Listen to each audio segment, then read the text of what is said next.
Have you ever wondered why escalators have built-in nylon brushes on the side skirtings? They're not there to shine your shoes. What about those yellow hooks on airplane wings? Surely they can't just be for show. And seriously, what is the deal with the McFlurry spoon? As it turns out, clever engineers and designers put far more thought and planning into these mundane everyday objects than we give them credit for. So who's ready to have their minds blown? Buckle up, because we're about to prove that you've been eating Tic Tacs wrong this entire time, and much, much more. We all love a lazy fast food meal once in a while. Some prefer Burger King, others go to Wendy's, but for us, it's hard to go past good old Mickey D's. All of their systems have been automated, with efficiency being the utmost priority, and for the most part, the process is easy to understand. There is one mouth-watering snack, however, that has perplexed its fans for decades, the McFlurry. What on earth is going on with that spoon? Why is it so thick and rectangular and the perfect shape to be a straw but isn't a straw? It has confused McFans for years. In retrospect, we underestimated the Golden Arches design team. Because just like everything else in the kitchen, this strange spoon has a purpose as well. After the cup is full of ice cream and whichever topping that floats your boat is poured in, the spoon is inserted. The entire thing is then placed under a machine, and using that extra plastic piece at the top, the entire spoon is connected to the stirring machine, so that spoon isn't just a spoon, it's a stirrer too. This ensures that your traces of M&Ms don't end up in the next person's Oreo snack, and vice versa. It also minimizes regular cleaning. It's genius, right? Dude, can I have my Rolo McFlurry back? We've all been there. Bored in class, chewing on a pen lid only to accidentally whistle out of the cap's tiny hole. It's no poor excuse for a musical instrument. This teeny opening has not just one, but two additional purposes, and we bet you can't even guess what they are. Alrighty then, we'll tell you. The first amazing feature is that little hole equalizes pressure so that the capping and uncapping of the pen isn't a struggle. It reduces the chance for suction to occur. The hole's other function is to save your life. Yup. Considering that so many people find themselves chewing on their pen lids while deep in thought, there is a small yet realistic chance that you might accidentally swallow that cap. Or if a child stumbles across it lying on the floor, well, you can imagine. It may not regularly make the news, but pen cap inhalation is a common issue with school-aged children. 34 kids were treated for pen cap inhalation from 1997 to 2007. This microscopic hole, which manufacturing company Bic has been implementing since 1991, allows for airflow to continue even if the cap is lodged within the body. The more you know. What's the pen's partner in crime? The notebook, of course. You'll have surely noticed the margin lines on the side of most pages. If you were an organized student, you likely utilized it to jot down your own dates or annotate the main section. If you were a little more up in the clouds, just like us, then it was the perfect inch of space to let all your wacky scribbles and drawings come to life. But neither productivity nor doodling are the original purpose of these paper margins. Any idea what it is? In the olden days, books were often victims of mice and rats who liked to chew away at the edges of the paper. To protect the important information and act as a safeguard to satisfy the rodents' journalistic appetites, people began leaving empty spaces around the paper's edges. That way, if the vermin were able to take a nibble, you wouldn't lose any of your hard work. Fascinating. Even though most of us have developed an entire new appreciation for comfy sweatpants amidst the 2020 lockdowns, we're pretty confident that each and every one of you have worn a classic pair of jeans at some point or another over the last year. Have a little think about their features. Does anything stand out as being odd or a little useless? Ding! Yup, that tiny pocket within a pocket. It's not big enough for your phone or your wallet, and it's too shallow for a pen. And we sure as heck aren't going to be fitting a McFlurry spoon in there anytime soon. So what is the dealio? Just like everything else on today's menu, that pocket has a purpose. Most of us just don't realize it. To understand that purpose, we have to wind the clock back to the 1800s. Wristwatches were yet to smash down fashion's door, and the talk of the town was the classic, reliable pocket watch. Typically, watches are carried on chains and worn in waistcoats. But when the wearer was out in the field, laboring away, waistcoats and chains were not practical. So, ta-da! They created the watch pocket. Even though it's evolved over time, dubbed everything from the coin pocket to the matchstick pocket, it will forever be associated with the classy pocket watch. Okay, hands up anybody who has ever attempted to shine their shoes on an escalator.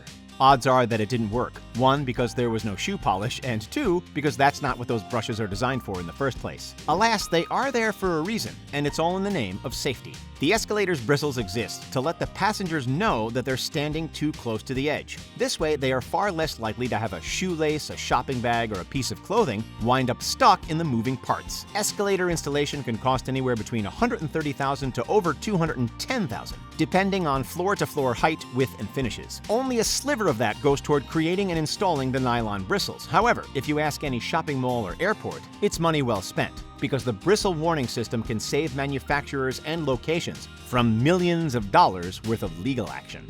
When your breath is smelling a little gnarly and there's no toothbrush in sight, what's your go-to Band-Aid solution? Gum? Mints? For some, it's Tic Tacs. Whether you're a fan or not, the fact of the matter is that over 90% of Tic Tac lovers have been doing it all wrong. The box has an amazing built-in feature that frankly blew our minds when we first saw it. Have a look for yourself. If you want a single Tic Tac, gone are the days when you shake out a handful and put the others back in the box. Instead of just carelessly rattling out more Tic Tacs than you need, here's what to do. Turn the container upside down and then shake it. Grab the lip of the box and then pull the box back. What you're left with is a solitary mint waiting for you on the inside of the box lid. It's not witchcraft, but it's mighty close. Did you already know this trick, or have we just forever revolutionized the way you eat the mints? Let us know in the comments. Go ahead, eat as many Tic Tacs as you want. Heck, bathe in them if you really feel like it. They're all flavored in different ways. But just because something's flavored, it doesn't mean you should take a bite. So don't go nibbling on any Nintendo game cartridges in the near future. What's this dude talking about? Don't worry, we're getting there. When the Nintendo Switch was released for $299.99 back in 2017, they brought old-fashioned cartridge gaming back to the mainstream. The console and its game boasted a number of applaudable features, yet one was swept under the radar. The game cartridges were deliberately flavored, not strawberry or chocolate chip, but with an exceptionally bitter taste. It seems unnecessary, but there was a very good reason for it. Since the games were so small, unknowing kids could accidentally swallow them if left out in the open. The idea was that the bitter taste would make the kids spit out the cartridge in disgust and save the whole family from a potential emergency. Extremely clever or a waste of time and money, you decide. As a passenger, we're often oblivious as to what's going on in the airplane's cockpit while soaring through the skies. Most of us are equally unaware of the plethora of advanced safety features stacked into technologically advanced aircraft, some of which are hiding right under our noses in plain sight. Pun not intended. If you're lucky enough to be the passenger in the William Shatner seat, which we'll explain in a jiffy, then you'll have a clear view of the wings. On the majority of aircraft, the wings have these small, bright yellow features on top. They're not for show, and they're not to fend off birds. For a vehicle which relies on superior aerodynamics for prime functionality, these yellow features must have a significant purpose, otherwise they wouldn't be there. And they do. They're actually hooks. Rather than having passengers walk on the slippery wings like a tightrope, the flight crew thread rope through the yellow hooks for the passengers to hold on to. Now about that William Shatner seat.